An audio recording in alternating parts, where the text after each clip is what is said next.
We're the soft girls who hike, showing you that hiking doesn't have to be hard. And today we did the Buxton and Errwood Circular and explored the ruins of Errwood Hall and the drowned hamlet of Goyts Bridge. We started in the cute little spa town of Buxton, which is accessible by train via Manchester, and headed on the trail towards Goyt Valley. Along the way, we stumbled across this small roadside shrine to the Virgin Mary. We discovered it was built in the 1950s. Some say it's a tribute to the local Grimshaw family who owned Errwood Hall. On the earliest maps of Derbyshire, Goyt Valley was called Goyt Houses and is described as a small hamlet of houses and bridges that was once an ancient crossing point for Roman soldiers. Samuel Grimshaw, a wealthy Manchester businessman, purchased the land in 1832 and lived in Errwood Hall with many of his family for the next 100 years. Their estate consisted of over 2,000 acres, including several farms, a school, an inn and a coal mine. We pulled up some floor plans online that really brought the house back to life so that we could envision the sitting room, library, stables,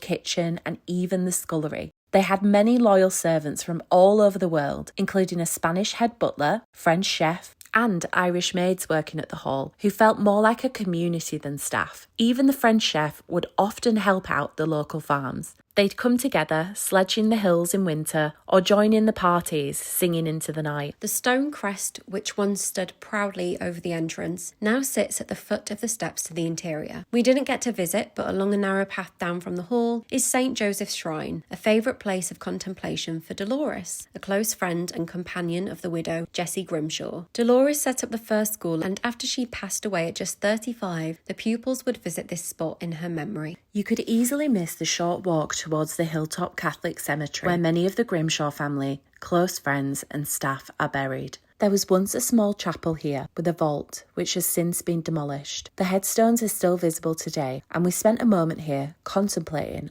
on just how important some of these people must have been to each other, to have lived, died, and been laid to rest in a place that meant so much to them, that is now just a memory. Sadly, Errwood Hall was left abandoned when Mary Grimshaw, the last of the family to live there, died in 1930, widowed and without children. Their estate was handed over to Stockport Corporation, who filled what we now know as Errwood Reservoir. The hall became a youth hostel and was later demolished. The hamlet, including the farmhouses, Packhorse Bridge, mill and mines, were all either demolished or now submerged in the southern end of the reservoir. However, some of the ruins are visible during droughts. Reflecting on these ruins felt so poignant to us. We've not only lost the beautiful home of the Grimshaws, but an entire drowned hamlet of communities. We need to keep telling people stories, researching and uncovering local history, and keep visiting places like this. If we want to keep the history alive, we need to keep talking about it. So where should we go next time?